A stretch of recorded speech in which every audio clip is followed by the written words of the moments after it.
Alrighty, it's 9, so we'll go ahead and get started. A couple quick announcements. One is that we do have class Wednesday, but that on Friday we do not have class because I will be presenting at a conference in New York City. So I know, I'm kind of excited. It's my first time traveling for a conference since November 2019, so it'd be good to like see people in person and go hang out in New York and all that good stuff. But so Friday, you can use the time for whatever you need it for. Yeah, sleep is what I would use it for, honestly, if I wasn't gonna be at the conference, so. And then next week, we do have class on Monday, but not Wednesday. So yes, Thanksgiving break is not all week. And then when y'all come back from Thanksgiving. Yeah, Thanksgiving is next week. And then when we come back, we have like one full week of class and then one more day. And then we have our exam where you'll present the infographics. So it's sneaking up on us real quick here. So just sort of be aware of that for not only this class, but all your classes, and look at what you need to get done between now and end of the semester and give yourself some time to plan everything. All right, so today and Wednesday, we're still going to be talking about therapies. And on Wednesday, I plan to have folks pair off to do a therapy role play. That's the word I was looking for. So if folks can be in person for that, that would be great. Folks who have to be on Zoom, I can put you in breakout rooms. So, but today we're going to talk more about the different types of therapies. And so we'll talk about behavioral treatment. And so in behavioral treatment, you are focusing, maybe not surprisingly, on the behaviors. And so it's not on any kind of underlying issues or your thoughts or your feelings. The idea is What behavior is getting in the way of you being able to live your life the way you want to, and how can we help you change that? So the primary behavioral therapy that's used, particularly for anxiety-related disorders, is exposure. And so when people are afraid of something, rather than letting them avoid it, you expose them to it. And you do so typically gradually through a process called systematic desensitization. And this is used for phobias like elevators and snakes. And what you do with the client is you sit down and you create a hierarchy of like, what is the scariest thing? Let's use snakes because it's a pretty easy example to wrap our heads around. What is the scariest thing for you possible about a snake? And maybe it's holding the snake, right? And what's the least scary? Maybe being like the snake's back in that corner and I'm at the door, right? And the snake is like safely in a cage. And then you kind of come up with steps in between and you work through those with your therapist. And you get closer and closer. Eventually, you'll put your hand on the cage. You might watch someone else hold the snake, and the idea is you work up to being able to hold the snake yourself. And obviously, this would be like a very passive, fat and happy boa constrictor rather than like a king cobra. Like no one should get over their phobias of king cobras, right? We have a phobia of them for a reason, because they can spit or bite us and kill us, right? And one of the things that goes with this often is the therapist doing it with the client. We call that modeling. And the idea is that then helps the client to see someone else is doing it and they're okay. We don't just throw them into this without giving them some sort of support. So they are taught various relaxation techniques to use when they get very anxious during these exposures or at other times in their lives. So these could be things like deep breathing. Deep breathing was always my favorite one to teach because anyone can do it anywhere and no one has to know you're doing anything different than usual, right? You're just taking very deep breaths from your diaphragm, and doing that can actually slow your breathing and your heart rate and lower your blood pressure. So I have high blood pressure and it's confounded by the fact that I get white coat. So like whenever someone says they're going to take my blood pressure, I can like feel myself tensing up. So I actually now typically either do deep breathing or I meditate when they take my blood pressure, and it turns out all right. Meditation is another example of relaxation techniques that are often used as well. Problems with this treatment include that it can be too simplistic because it's assuming that everything's just based on the problematic behavior instead of the reasons why that might be happening. So it's not necessarily addressing the underlying beliefs or why that behavior exists. And the other problem with pure behavioral therapy is it might not generalize. So you might be able to hold that boa constrictor with your therapist in session, but if you run into a little harmless garter snake in your backyard, you might still have your phobic reaction. Modern use of behavioral therapy is very cool. We incorporated VR, and I found a nice video about that. So.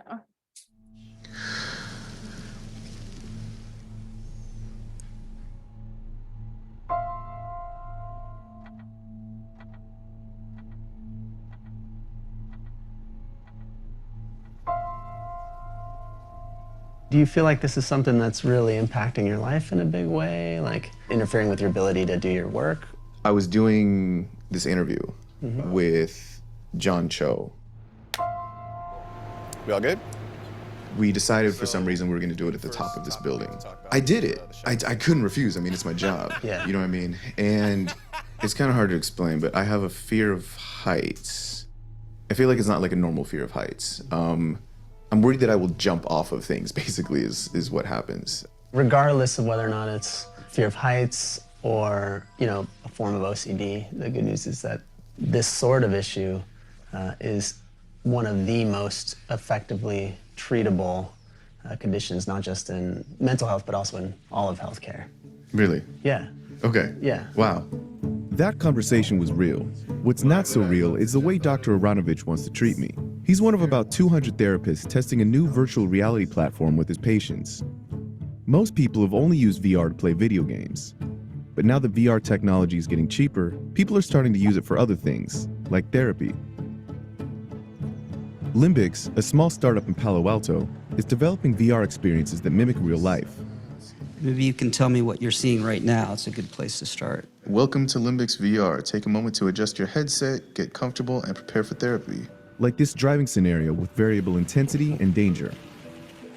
The idea is that if someone's afraid of something, the best way to treat them is to gradually expose them to it. And over time, their fear will get less intense, or even go away. What other kind of environments do you have that you've already put together? So public speaking is obviously a really common anxiety for people. If you want, you can stand up in front of the crowd. Remember, you can look around in all directions, see your presentation. And then once the therapist decides, okay, Dexter's comfortable talking in front of this positive, casual audience, you can then make the audience angry. Right? We're distracted, we're angry, we're not really paying attention. Right. I would not have thought of this one. I mean, heights, yes. Cars, sure. This is a little bit off the beaten path. Limbix's long-term plan is to sell its software to large institutions like VA hospitals and drug and alcohol treatment clinics. So far, Limbix has $3 million in VC funding, and they're 6 months into their testing program with therapists. So are you seeing something? Yes, looks like sand, maybe a beach. Yeah, great. If you're feeling comfortable, my plan would be to kind of take it up a notch. Sure, yeah, let's do it.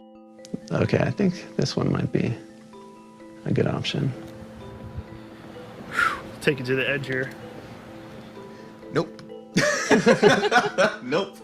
Okay.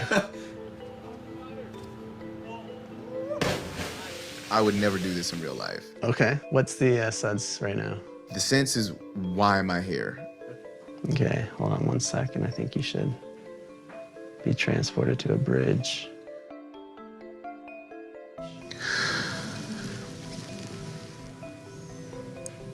Gabe, Yep. did you just take it to 11? Is this 11? Just be honest with me. This is it? I mean, it's dependent on you. Does it feel like an 11? I mean, I don't know how much higher you could take it. This is pretty bad. So is this 100 out of 100? Is that what you're saying? We're pushing 80 and 90. Yeah, this is up there. And so what units they're using there are called SUDS. They're subjective units of distress. And you rank, again, like seeing the snake from across the room when you at the door would be a 10, holding the snake would be at 100. And so he's pretty close to his 100. Well, let's stop here. Whenever you're ready, I would say go ahead and take that Sure. headset off. Whoa, hi. Yeah, hey, welcome back. What's up? Yeah. So, yeah, how was that for you? So it felt realer than I thought it would. Interesting. Yeah. It's still different than actually being there, Sure. right? But it's impractical to go there. Yeah. And so this really kind of bridges us between, office-based imaginal exposure, where I just ask you to imagine it, and being there. Dr. Aronovich says that properly treating my fear of heights could take a few months of VR sessions. Considering I figured I'd have to be terrified of ledges for the rest of my life, that doesn't sound so bad.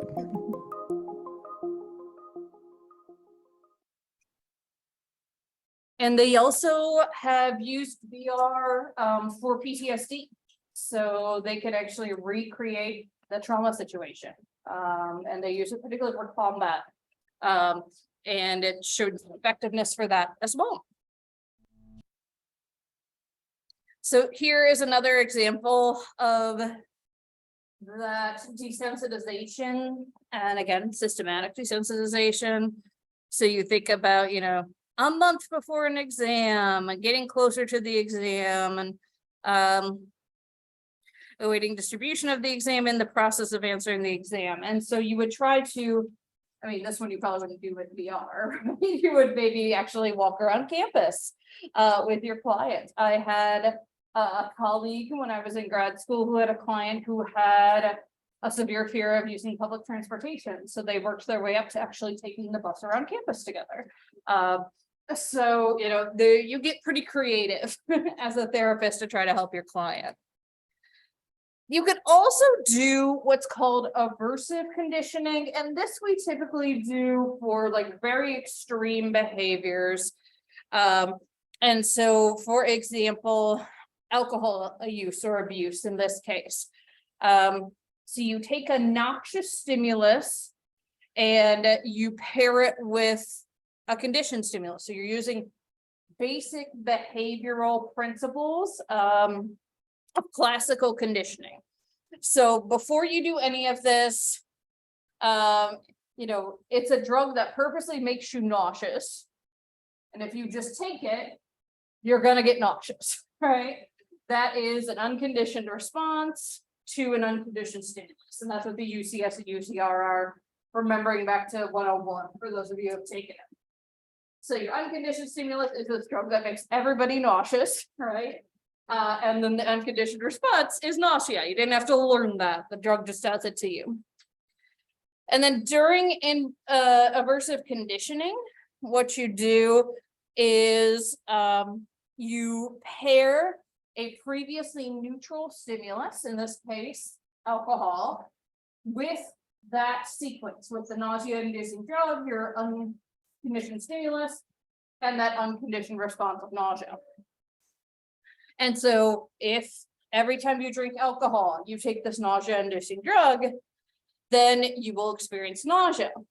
And what happens is you do that enough times, and your brain pairs the two. So then you don't even have to take this nausea-inducing drug, and your brain, when you drink alcohol, will say, "Oh, this isn't good. I feel like I'm gonna throw up." And this wouldn't be like drunk level, right? This would just be any alcohol.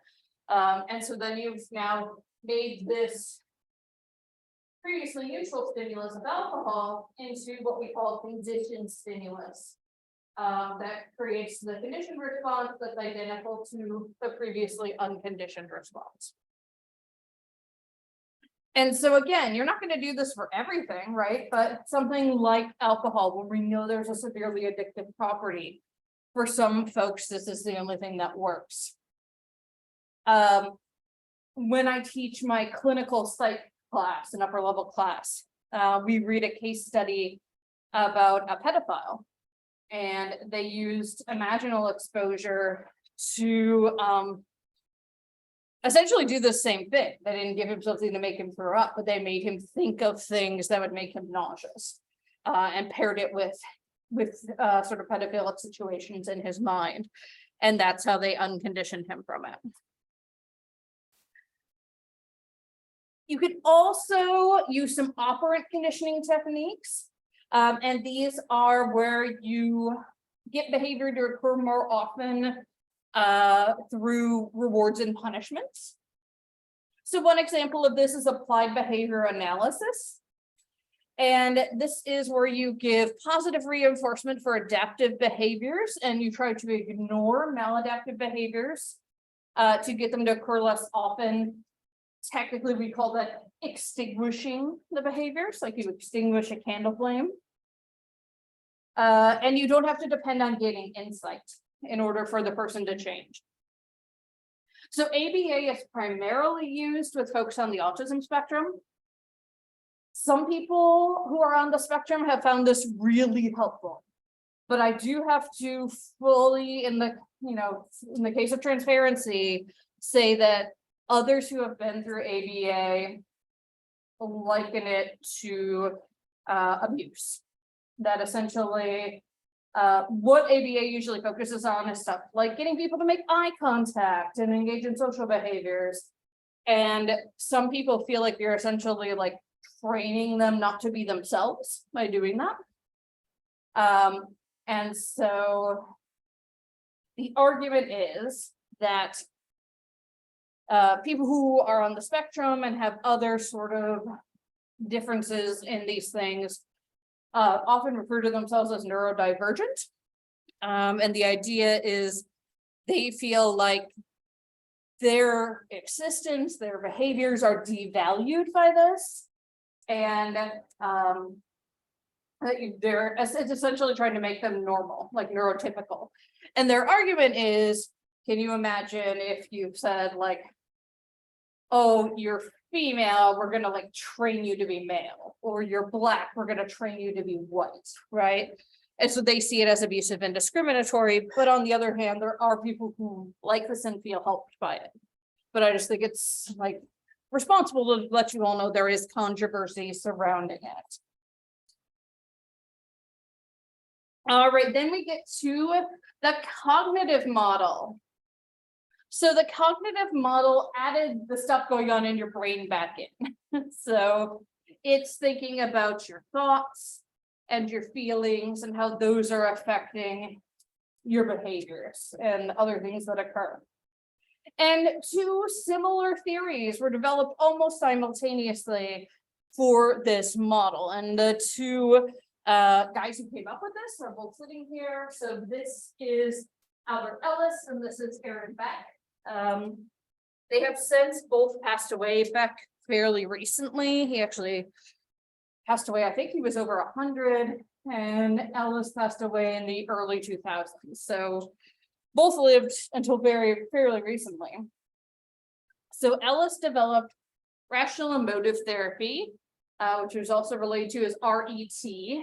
And then later he called it rational emotive behavioral therapy. And he said, I always had the behavioral component, but essentially acknowledged that now it's trendy to include that in the name of your therapy. And so he added it. So you'll hear this referred to as REBT as well. And his therapy consists of helping people think more rationally, clearly, and scientifically, but also flexibly. Also to help them feel more appropriately. And this doesn't mean making them happy all the time. It means connecting them with their actual emotions. And to act more functionally. So he argued that it is irrational and self-defeating beliefs that really drive a lot of our pathology. And that we can eliminate those irrational beliefs through rational examination. This type of therapy is directive, persuasive, and confrontational. Ellis's biggest way of addressing this was through something he called disputation. And so it's like gentle argument with your own thoughts, essentially. Aaron Beck developed cognitive therapy, which is now often called cognitive behavioral therapy. This is what I was trained in as a graduate student. And in fact, that conference I'm going to that I'll leave for on Thursday is the Association for Behavioral and Cognitive Therapies. So it's a big part of my identity as a clinical psychologist. Beck initially developed this for depression, and then he applied it to other disorders. And Beck was big into research. He really wanted to make sure this therapy actually worked and that it worked well. He sort of believed we shouldn't be doing therapies on people unless there's research to show it's actually going to help them, which I think is a pretty ethical thing to do, right? So he was still researching into his 90s. Like, I don't think the man understood the word retirement. So I saw him speak, I want to say it was like 94th birthday, might have been 96. And he was still doing extensive research on how to apply his therapy to schizophrenia. Really interesting ideas of like taking people's hallucinations and delusions and challenging them like you would challenge irrational thoughts. It's really interesting. Yeah. So his like, I guess like morals around using like research that's like been backed up in psychology, would you also call that evidence-based practice? Exactly. Yeah. So evidence-based practice, evidence-based therapy, there we go, is a big thing. And that's actually the conference I go to, that's like sort of their driving principle is like, we should be using therapies that are evidence-based, and the vast majority of the research presented there is about therapies, but there is some basic science too, which is why I present there. So like, for example, I'm on a panel this coming Saturday about eating disorders in LGBTQ+ folks, you know, so starting to look at other populations and what do we need to know as we go in to apply these therapies, basically. Yeah, and so this is a big movement within current therapy. The APA, particularly Division 12. The APA has a whole bunch of different divisions that have special interests, but they really keep track of things that work. And Beck was really into this. Here's a fun fact.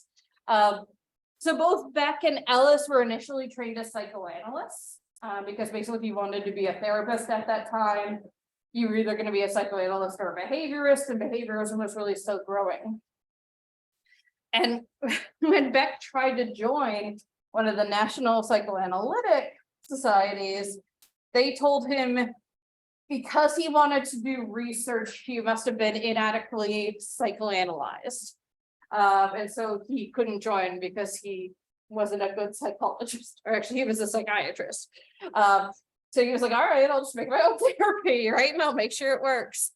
So yeah, he and Ellis both really were emphasizing let's do stuff that works and that resonates with clients.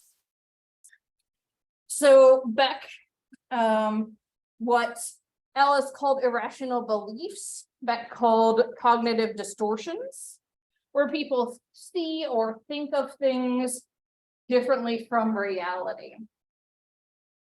And then also he talked about automatic thoughts, that there are these negative thoughts that pop into our head in certain situations that we can't control. And that is one of the things that drives any kind of psychopathology, are all these negative things we're telling ourselves all the time. He also talked about this negative cognitive triad, that people who are depressed have a negative view of the future. Nothing's ever going to get better. Of themselves, I'm a horrible person, and of the world around them. And oftentimes the world around them, it's like personal, like the world is never going to accept me, or things like that. And both of these treatments are more effective in treating depression than medication. That being said, studies also show if you combine the two, medication and therapy, not surprisingly, people do even better. Alrighty, so this is a quick video of Ellis. And just sort of trigger warning for people, they're going to be talking about suicide. But you see, you know now that that may have been the wrong thing to say, but you only know it because you did it. You couldn't have known that before. So just real quick context, this is the survivor of a loved one who died by suicide. And she's trying to cope with, did I say something? Did I do something? Really believed that he certainly wasn't going to do a thing like that. So then how do you get over the feelings that you carry around for so many years? By getting rid of the guilt. And guilt means two things, both of which are probably wrong in your case.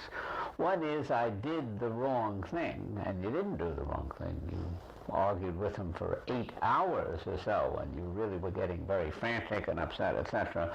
So there's no evidence you did the wrong thing, and even if you did, you couldn't have predicted it at that time. You're not omnipotent, you can't tell in advance. So you're saying, one, I did the wrong thing, which is, as far as I can see, an error, and then two, I'm no good. I must not, should not do that wrong thing, and I'm no good for doing it, aren't you? Yeah, I suppose so, and I also feel guilty because somehow I feel I let him down.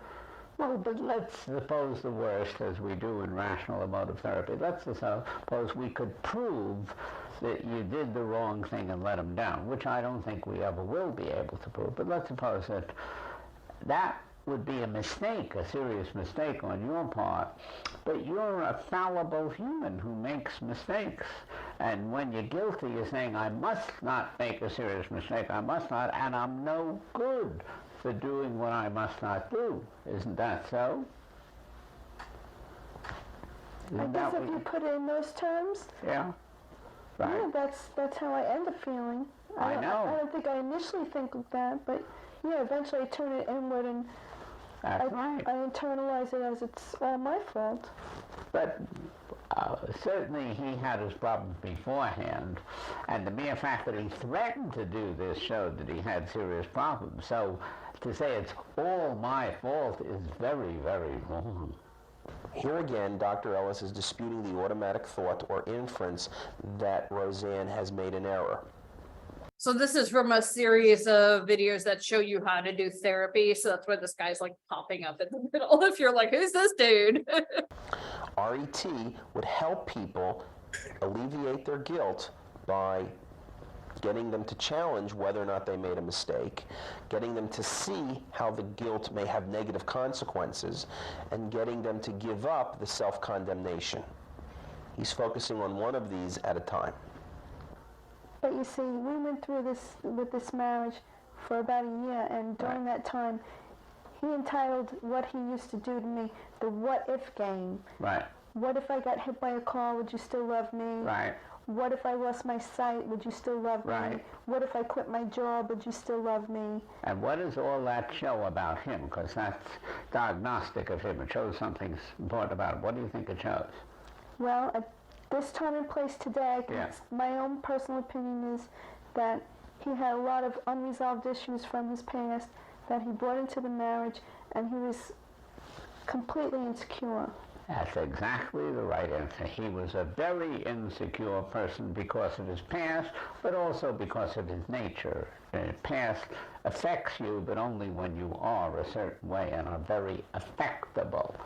So I would say he was born affectable, much more than the rest of us, and then he had a rotten past, which he probably did, and then he took that past much more seriously than the rest of us would have done, so he made himself very insecure. Here, Dr. Ellis helps Roseanne develop an alternative schema or construct to explain her husband's suicide. Notice how he's incorporating Kelly's personal construct theory by helping her develop this alternative schema. However, the personal schema is one that allows her to surrender her self-blame and self-condemnation. All righty.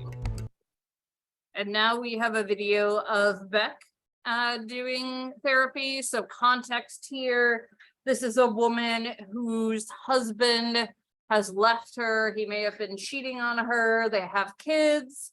And so she's come for help related to her depression.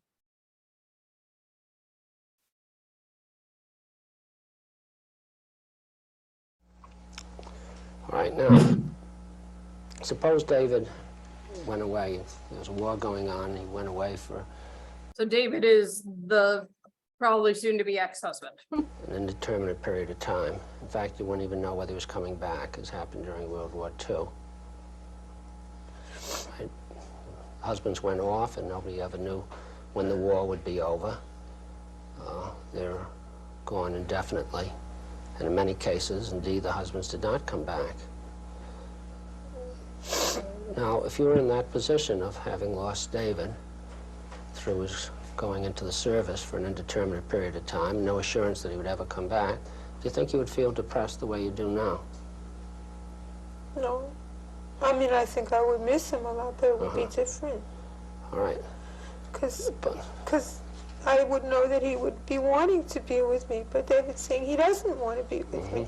That's different, that's different. Like if it's a war, then it's not like David isn't making that decision. The government is making that decision. Okay.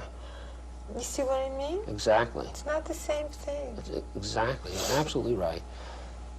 See, at first it looks as though your big problem is the loss. You've lost your best friend, you lost somebody to sleep with, to hold you. You lost somebody to talk to, and somebody to love. And yet when we say, this could happen if he went into the service for an indeterminate period of time, you'd say, well, you'd miss him, but you wouldn't get depressed.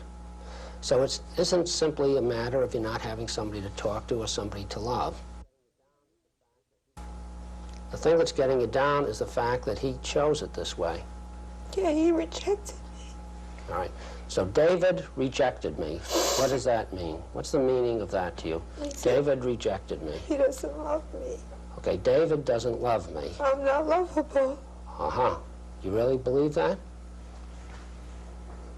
I don't know. Anyhow, you've had that thought, I'm not lovable?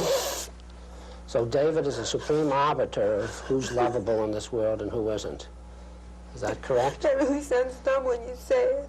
So you can see here the use of humor in therapy, right? And he's not trying to invalidate what she's saying. He's trying to get her to look at it from a different perspective, right? And this often resonates really well with clients. So if David said he didn't love me, I should go into an acute depression. Don't make me laugh when I'm crying, Doctor. Sorry, person.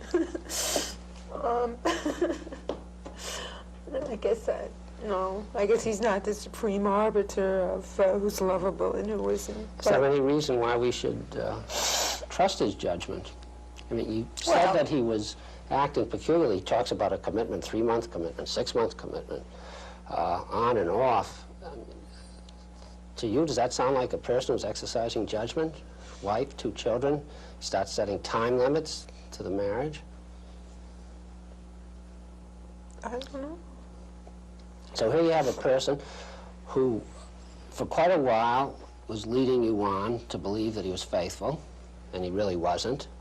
Well, we don't know that, but I suspect strongly that he wasn't.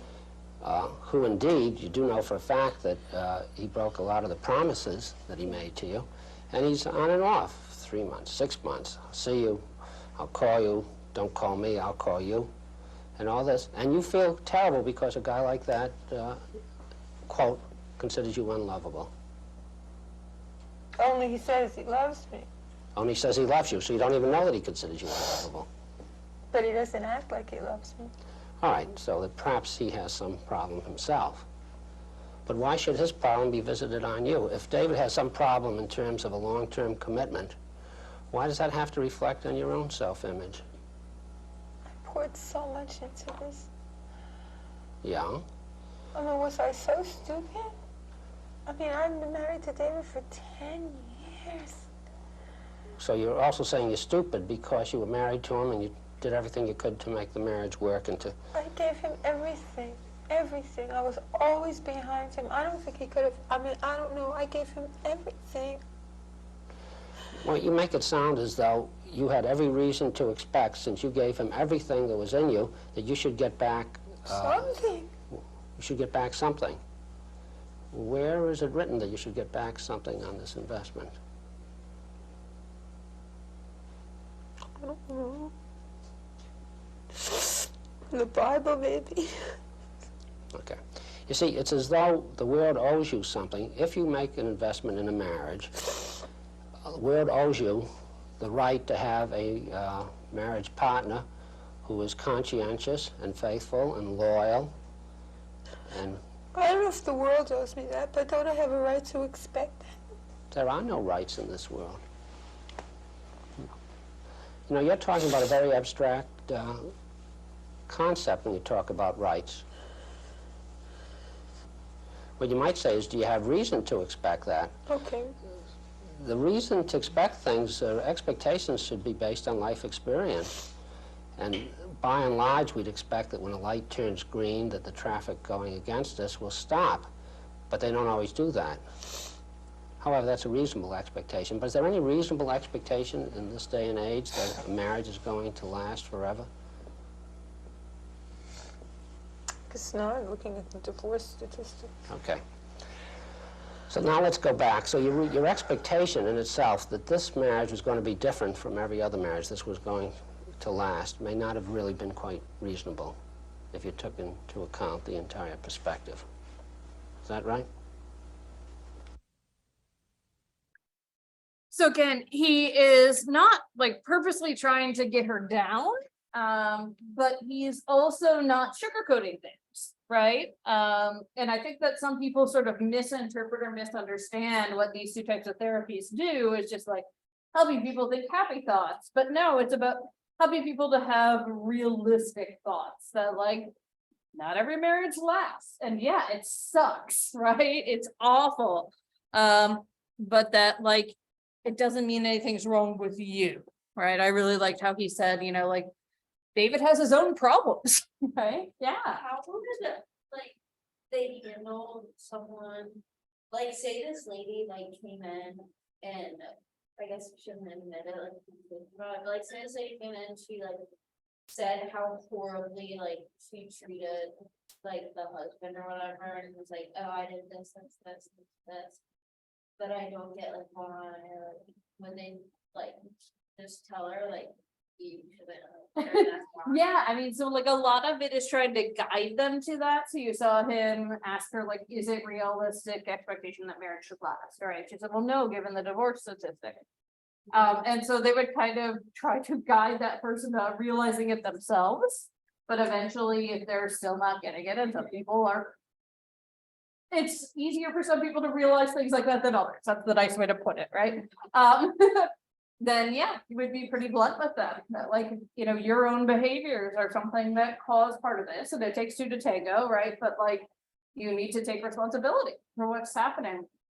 And so a lot of these type of therapies is just that. It's like retaking responsibility and power over your own life.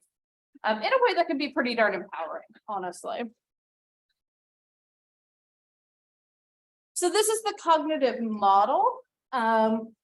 And so the idea here is, so most people, when they're in a bad situation, will think the situation is causing me to feel awful, me to behave in the way I'm behaving, and sometimes physiological responses, right? And anxiety, this might be like your heart racing, things along those lines. And depression, it could be talking very slowly, not eating, things along those lines.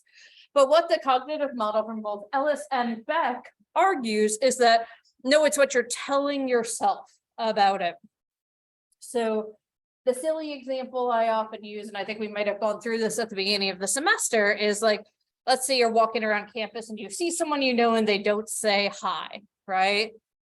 Well, you could take that situation and be like, oh, I feel awful, so I'm gonna kind of not have a lot of energy the rest of the day and just like feel sick to my stomach.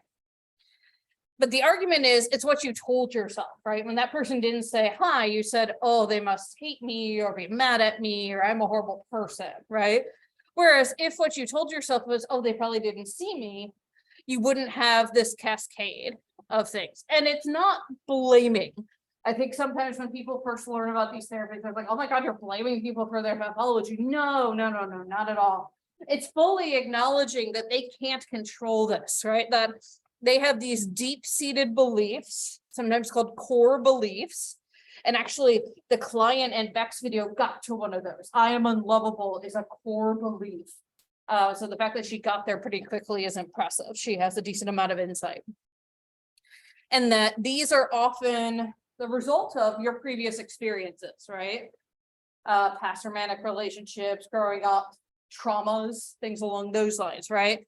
And that those are what make you have these automatic thoughts. And so the idea is, with the support of a therapist, you can analyze yourself and engage in different behaviors to help you to live the life you want to live.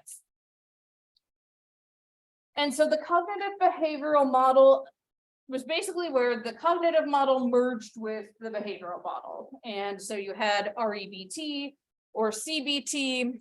Really interestingly, Beck and his daughter Judith Beck, who's carried on his work, always refer to it as cognitive therapy, even though everybody else in the world has behavioral. Even though they did behavioral things, to them it was still CT, which is really interesting. But the idea here is that treatment addresses the underlying negative cognitions and those core beliefs, and working to help the clients modify those. And again, not to be rosy, but to be realistic. And then through that, you also try to create more functional beliefs and behaviors. And again, just like Ellis, cognitive therapy was always had a behavioral element. So the very first cognitive therapy for depression has 4 modules, and the first module is entirely behavioral. It's you get people to look at what they're doing, and you even have them, like for a week, keep track of how they're using their time. And then you try to help people start altering their behaviors to do things that will bring them more joy. It's like we call it act as if you're not depressed or fake it till you make it. And that behavioral piece, once you get into that, it allows you more to engage with the cognitive piece that he was working on with this client. These are really widely accepted, as I mentioned, lots of empirical support, evidence-based, and there are lots of variations of these. So for example, there are variations specifically for trauma. So there's prolonged exposure therapy, where you have someone recount their trauma over and over and over and over. And by doing so, they take away the power of that trauma over their life. Or for example, there are cognitive behavioral therapies for OCD, where you someone who has like a hand washing thing, you might put just like something innocuous, a little piece of peanut butter on their hand and not let them wash it for 5 minutes, right? And show them nothing horrible happened, right? You're okay. And oftentimes, again, just like the snake therapy, the therapist does it too, right? And then I mentioned how like some therapies now incorporate like meditation. There are a whole host of therapies now that do that. Acceptance and commitment therapy is one that really incorporate mindfulness. And so the idea here is that, again, do things that have support. So this kind of gets you an overview of these 4 types of therapies. Again, none I think you have to memorize, but can be really helpful to just sort of eyeball and consider, like, what are the different types of therapies and how are they different? So just looking at things like the cause of the problem. In psychodynamic therapy, you've got these deep-seated unconscious conflicts, and humanistic, something's keeping that client from being at optimal functioning. In behavioral, we're saying there's maladaptive behavior patterns, and then I don't really like the word inappropriate here. It's essentially like self-defeating thoughts. And then I really like how it compares the therapy techniques. So psychoanalysis, laying on the couch, doing free association, dream interpretation, all that kind of stuff. And the therapist is the one doing the interpretation the vast majority of the time. Humanistic, you get that person-centered genuineness, reflecting back to the client.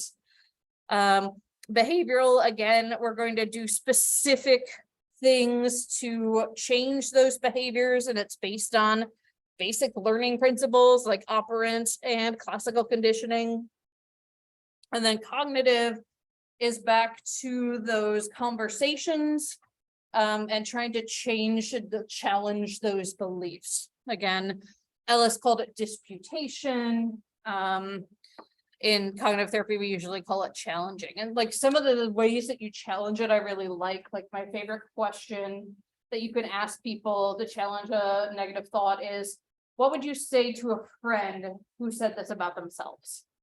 Because we're often a lot nicer to our friends than we are to ourselves, right? Alrighty, so the next thing we're gonna start talking about is the family systems theory. This will take a minute to go through, so why don't we go ahead and end a few minutes early today. We'll go through this, and we have a couple more slides on Wednesday, and then we have actually 2 activities that we will go through as well.